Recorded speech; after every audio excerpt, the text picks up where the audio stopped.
Good morning, good afternoon, good evening, and welcome back to the MineWarp Podcast. This is MP Strydom, your host, and with me today I have Eduardo Coloma. He is the CEO of Maptek, and he's joining us from Perth in Australia. Eduardo, welcome to the podcast. Thank you, MP. I'm really looking forward to our conversation. Yes, as am I. We've had a bit of a planning session before, and as per normal, I'd like you to start to introduce yourself to our audience, and just give us a bit of a background of the man. Okay. Yeah. Yeah, no, absolutely. So look, I grew up in Taltal, which is in a small town in the north of Chile, near to Right. Antofagasta, which is a mining hub. Mm. With a long mining history actually. But so even before I understood the industry itself, mining was always part of the environment around me, which is good. Now my first direct experience with mining technology came around 1995 while I was still a student actually, and I was doing an internship in an underground mining operation. And one of my responsibility was to actually helping with the digitalization of the mine. Okay. And at that Oh, point in wow. time, yeah, at that point in time, I was using software called PC Mine, PC Explore. Probably the people listening to this podcast and say, "Oh, what is those products?" But they were among the early generation of mining software, Right. but for me, was a very defining experience. It was the first time that I saw how technology could help people not just to visualize, but also understand and make decisions about the mining operations. I became fascinated by the intersection between the mining and technology. And from that point, basically, I was hooked. Um, so that's probably why I started this one. And then when I was during the university, I went to the University of Antofagasta in Chile, and and always think that I got like a three moments on my story, Okay. that were important decisions for me. And this what I'm gonna share with you is the first one actually, because when I come back to the university, I became involved in a mining organization that had been created by students. Okay, now Oh, okay. during that time, I came across an advertisement from Maptek in a mining publication. Okay, so I reached out to the local Maptek office in Chile, and what started as a simple conversation grew into something much bigger. Obviously. Wow. Now, together we organized a full day event at the university where Maptek presented the technology and the solution. I'm talking about here 97. Okay, so very Okay. very early on, Yeah. and they presented the technology and the solution to the entire cohort of the mining students. And looking back, it was probably my first experience bringing industry and academia together, right? Yeah. Yeah. um, Now that relationship obviously led to an internship opportunity in Maptek. And after the internship, I come back to the university to finalize my study. That was the Yeah. final year for me. Mm-hmm. Expected to finish my studies and then decide what is coming next, right? Yeah. Um, but during that year, an opportunity opened up in Maptek, and I have an important decision to make. Actually, Right.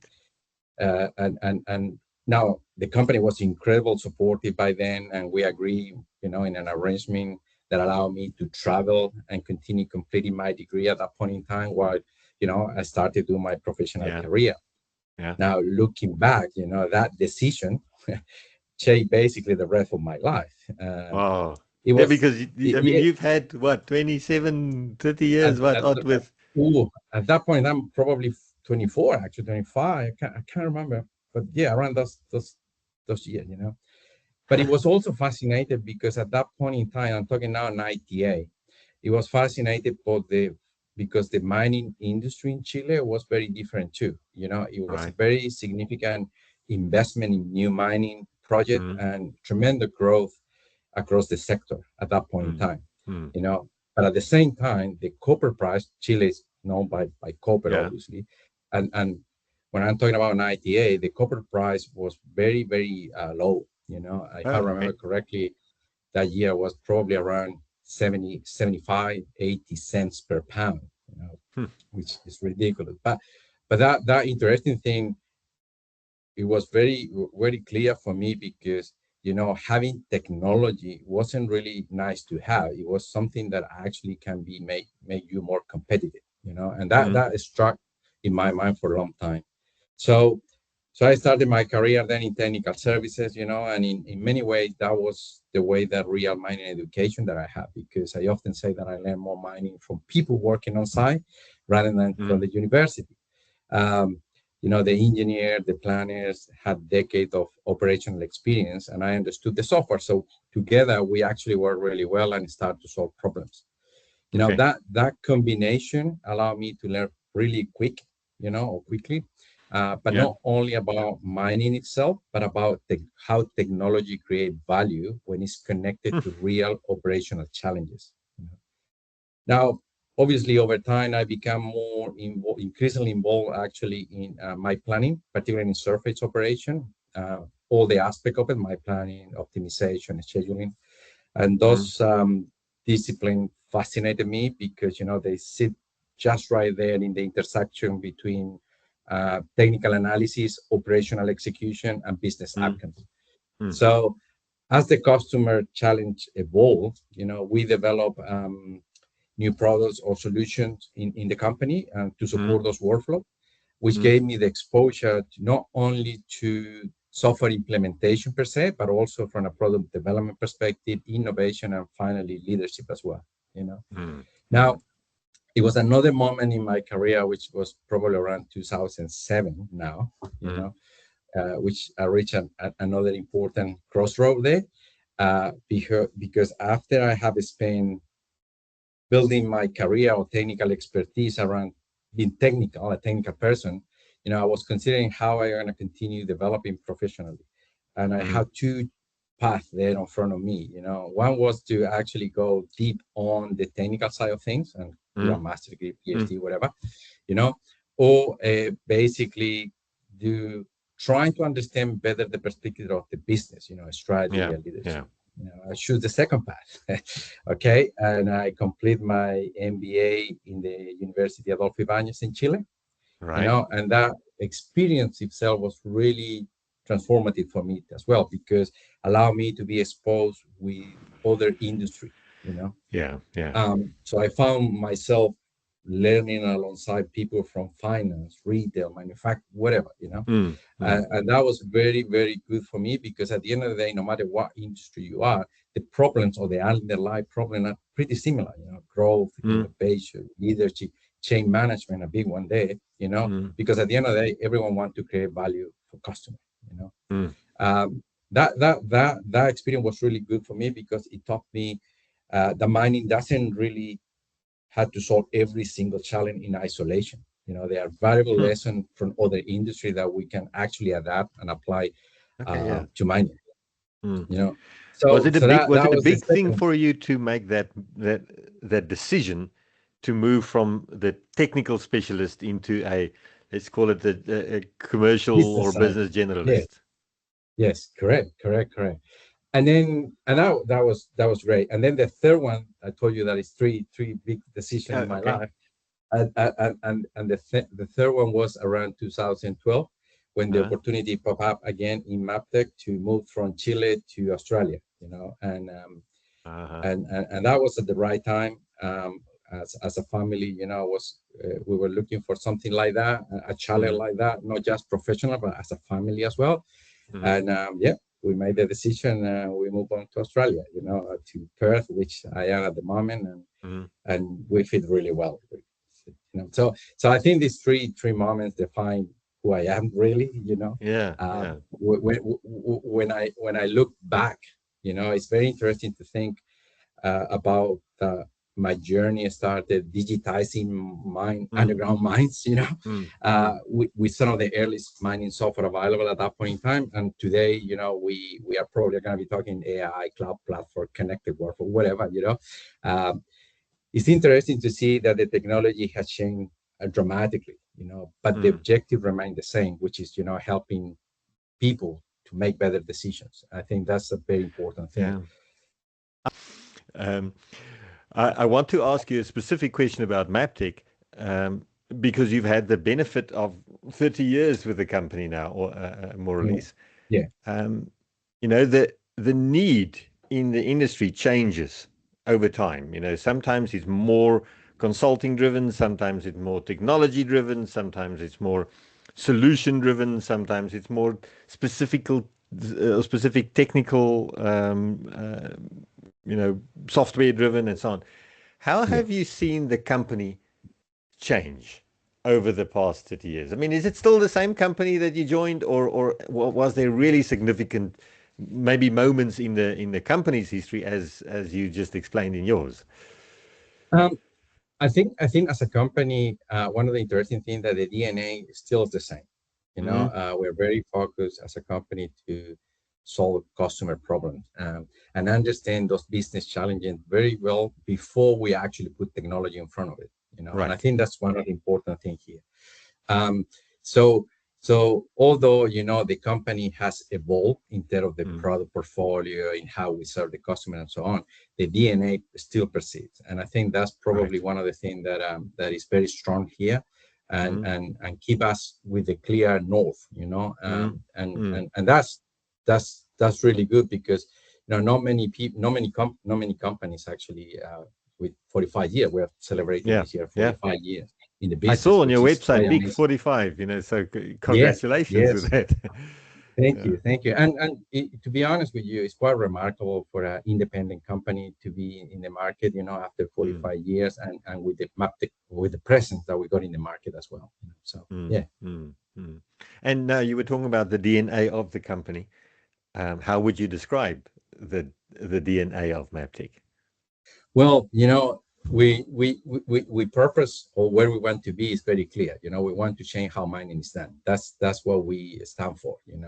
And what we're trying to do is ensure that, or enable people to make better decisions. And that's because, from my perspective, the alignment was really clear. And that's when for me in particular, I've been working with this company for 27 years, as you mentioned before, close to 30. Which is not normal these days, probably. You got people that move around quite, 2-3 years in a company move. But the reality is, because we are very committed to deliver solution to the customer, allow me to be very flexible as well, and do different things, but more importantly, understand the business challenge. And that's what I really like. When you understand the business challenge, then you start to unpack that one and see how the technology is going to be applied. So, yeah.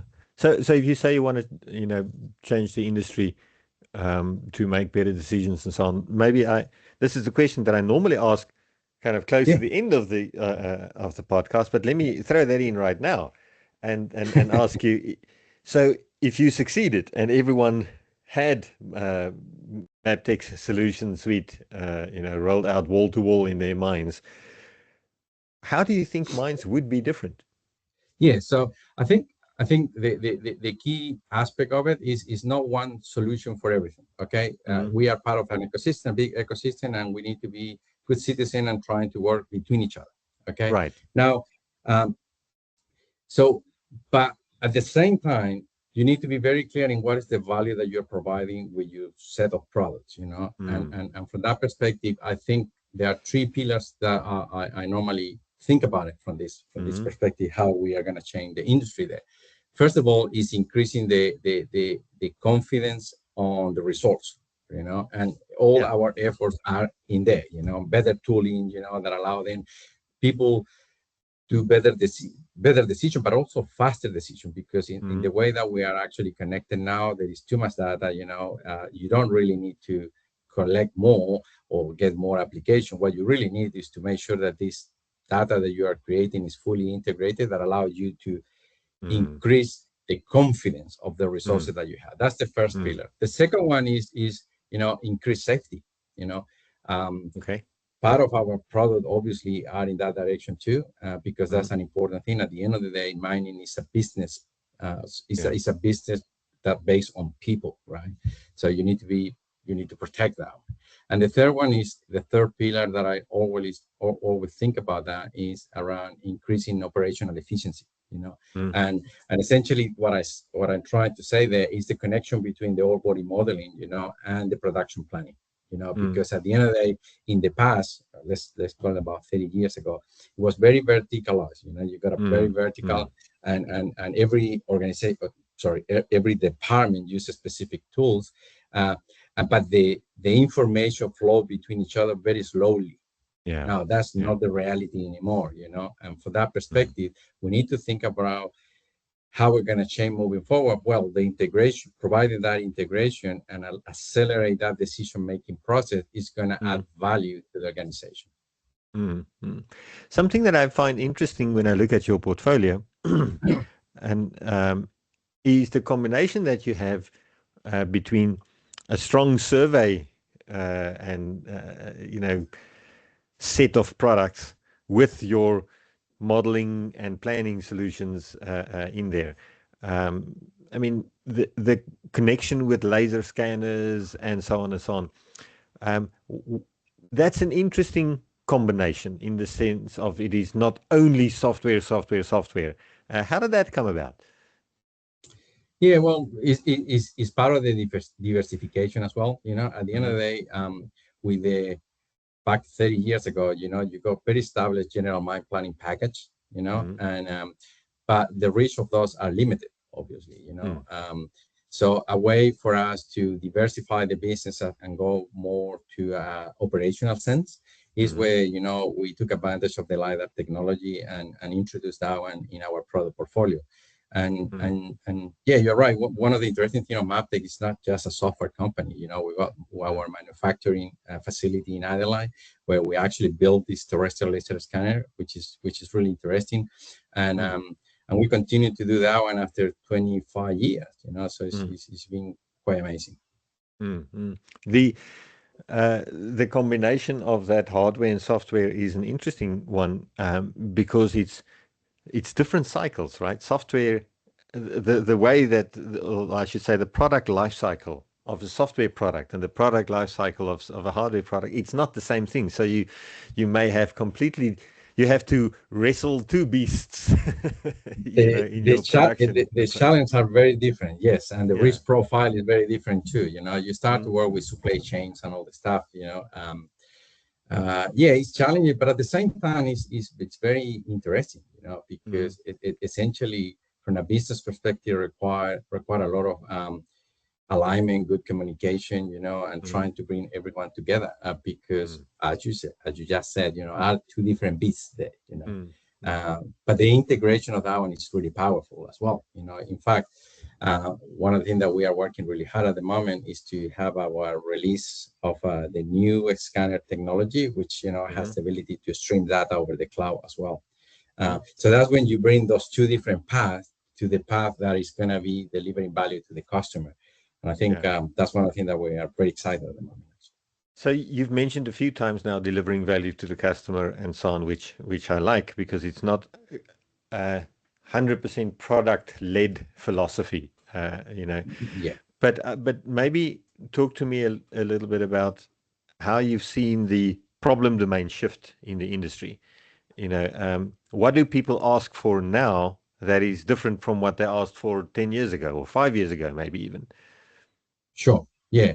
I think there is a few dimensions in that question, actually. One of the things that are different without a doubt is the complexity, right?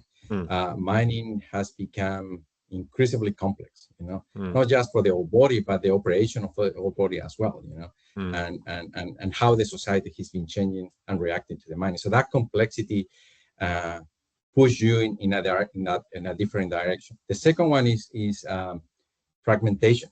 And what I mean for that, you got a really fragmented ecosystem at the moment, and also fragmented workflows. The information exists. the geology create the technical data that is needed for the process, the surveyor, and so on. But the information exists in isolation, and Mm, and and and often, more often than not, in different systems as well, mm, different mm, department and different formats. So the biggest challenge there is increasingly about how to connect or extract the knowledge to deliver that value that I'm talking about. yeah, yeah. And the third problem domain there probably, or dimension, is the speed. Decision Ah, cycle. right. Decision cycle continue to shrink, in my opinion. Very The much. market move faster, the operational condition change faster, and organization need to respond faster too. So that put a big dimension there. Yeah, The yeah. another one there is related to the workforce transition. So many Okay. many organizations are facing a generational transition. If you really think about it, most of the technology mining is being for the last 40, 45, 50 years Yeah, and more, and yeah. most of those people is going to retirement very soon, Right. which means that it's Mm, going to put it's going to bring new generations, that it's going to mm-hmm, bring new, different expectation and different skill set. mm, So opportunity for us, is helping or understand how we can help to preserve and scale that expertise, I think. mm, And the, mm. the, the fifth dimension probably is around sustainability, obviously. Okay. Mining is operating under increasing expectation from everyone, really. Mm, mm. Well, those are interesting questions. It triggered a discussion that I had earlier with someone else there from Perth, Jake Harris from Unearthed, and we were talking about, what it takes to successfully launch a new mining technology into the market. Um, and one of the things that we talked about was whether it's different to do so in, say, Australia than it is in Africa or in Indonesia or in the US. So let me ask you about that, maybe. Do you experience or do you see that your company has to act differently or has to approach the market significantly differently in different markets? Or is it more or less the same kind of problems across the industry? Yeah, I think we are to a point where, the kind of problem that the mining industry is facing is a standard, to be honest with Mm, you. Now, the okay. challenge are the local regulations sometimes, Yes. because the processes and system and culture is different. And Mm, I think that's an important aspect of it, because the generally speaking, the technology is not the issue. It's more mm, around the alignment, the people, and how you do the proper change management of it. mm, Particularly mm, when you're trying to solve a problem and you're trying to fit the technology into a workflow, that doesn't work mm, like that. If because the mining is most of the time is real time operations business, if the mm, technology create additional friction, people is gonna find ways around it, So mm, that's mm. the fit the purpose. So I Yes. think although the problems are similar, what is different though is the way that everyone trying to solve that problem. And I think Mm-hmm. that create an opportunity for different actors in the ecosystem to provide their point of view in how Mm-hmm. they believe that the problem can be solved. Mm, mm, Which is it's an interesting reflection anyway, in my view, because in order to have a really good solution in the market, I think a fundamental piece of it is understand clearly what is the business problem that you're trying to solve. You yes. really need to you really need to think about and start asking questions like what we are trying to improve here, Mm, or what's the mm, process that we're trying to optimize, or what is the mm, risk that we're trying to reduce. Because mm, I've been seeing sometimes, that you start from another side of it, from the mm, technology perspective, and then trying to realize value. But if you don't have clarity around that at the beginning, then it's very difficult.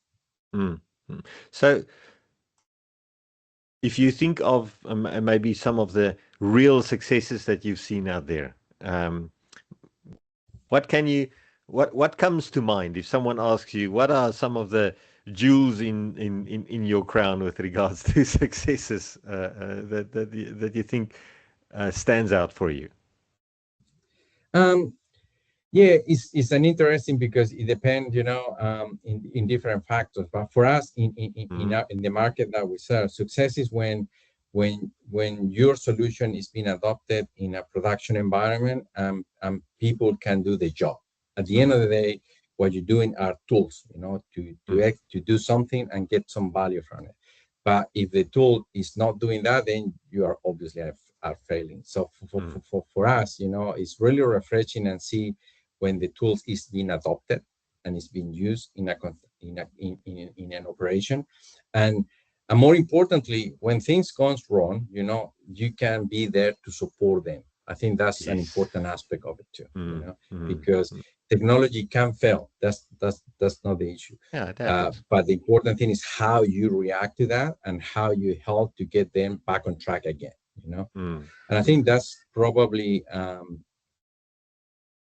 where most of this, when the people start to talk about, I don't use math this term any a lot, but I heard most of the time people start talking about digital transformation challenges, blah blah Yeah, blah. yeah, yeah, I don't think I don't think that the most of the digital transformation challenges are actually technology failure. They are, for yeah. me, they are organizational alignment challenges more than anything, really. Mm. You know, Yeah, you, absolutely. And it fits very well with what the theme of adoption that you were talking about. There's no transformation without adoption. And correct. and earlier you were also talking about change management, and how Yes. how important that is. Maybe let me ask you this. We've talked about changes in approach, not changes in approach, changes in what companies ask for. But do you see that the mining industry is maturing in the way that it adopts technology? Um, Yes, but depends, obviously. Yeah. There are companies that are more mature than others. I Mm. think big part of the maturity, it has to be actually with COVID, believe it or not. Okay. In my opinion, let me tell you a story here. Mm. Probably around 2014, we were working in a product which is using, at that point in time, was using cloud, Mm. and computing, on the cloud, Mm. and it was very hard to actually go in that path. But in fact, our licensing system also is cloud, but the Okay. people at that point in time still prefer the dongles, because Mm. Mm. this is my dongle, Mm. but when COVID hit, not just change how we work, but also change how we approach technology challenges here. And I Mm. think that start to accelerate some maturity in some of the companies, Mm. particularly around, I believe, tier one, but Mm. it's also tier two are starting to see, that push to introduce more technology. But let me be clear here. I think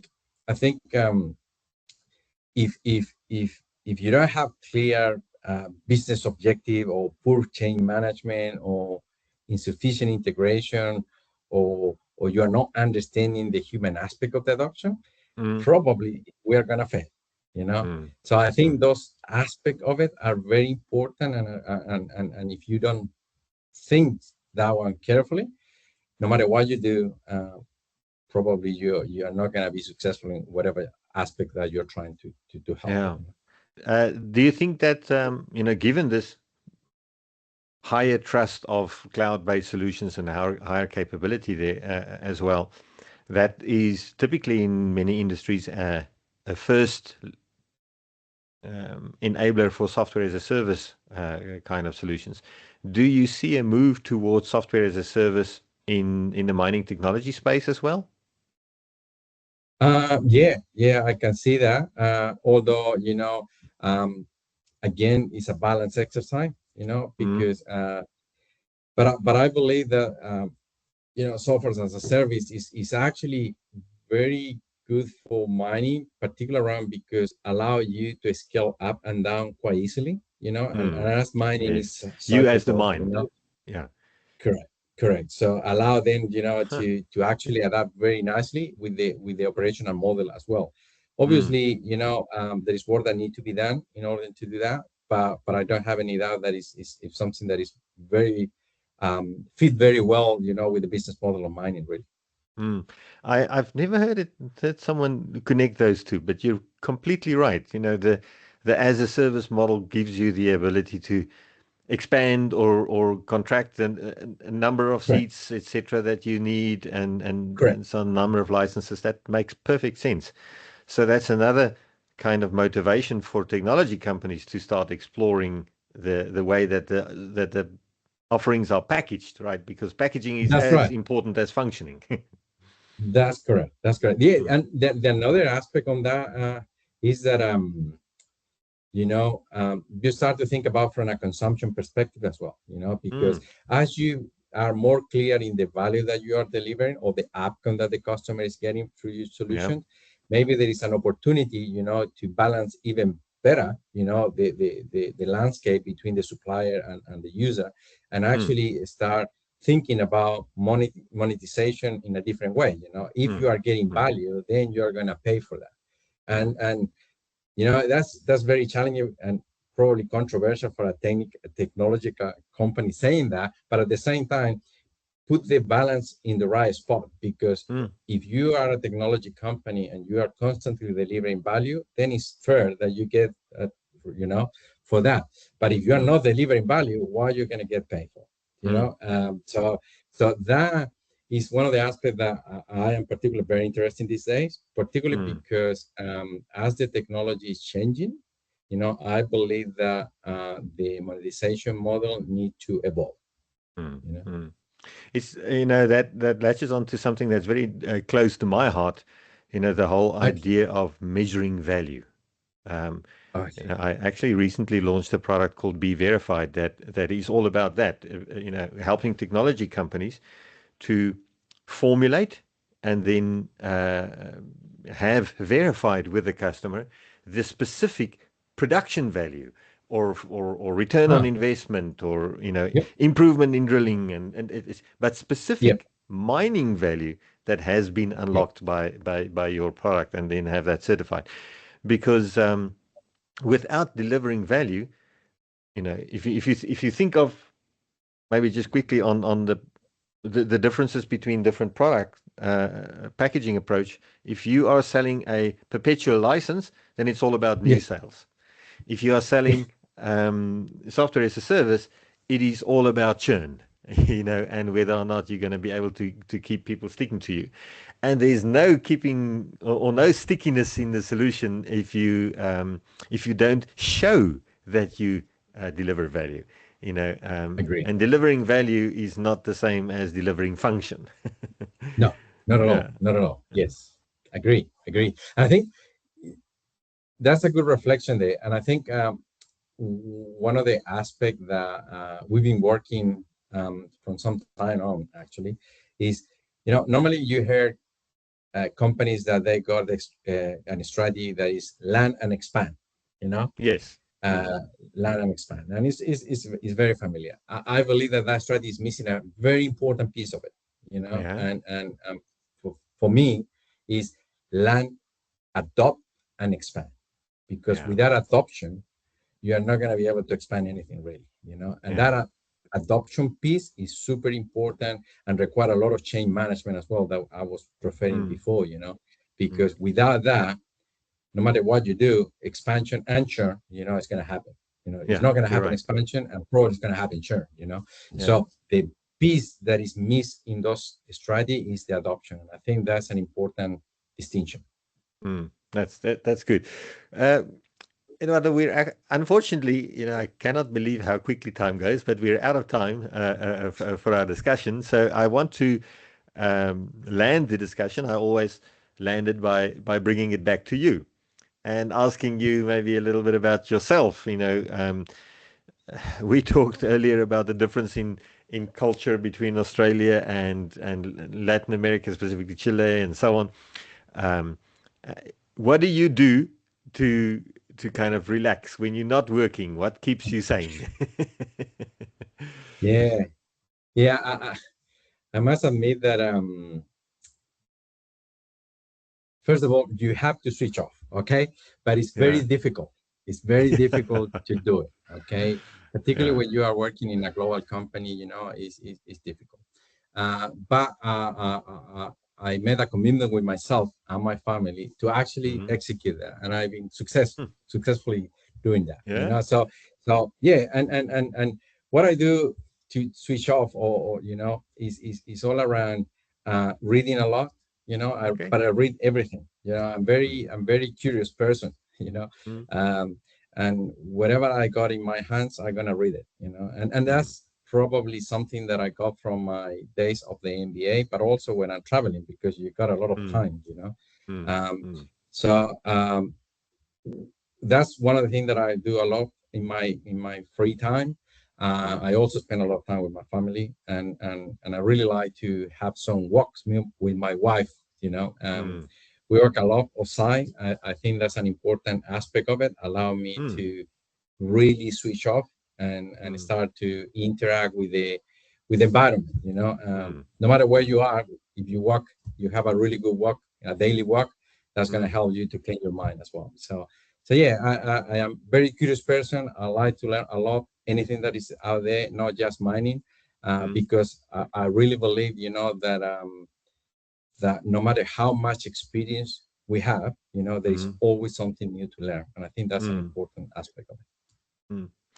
Yeah, that's a great way to look at things. I like that a lot, and I think there is so much that can be unlocked, as you say, by reading a lot, and then by just kind of touching grass, right?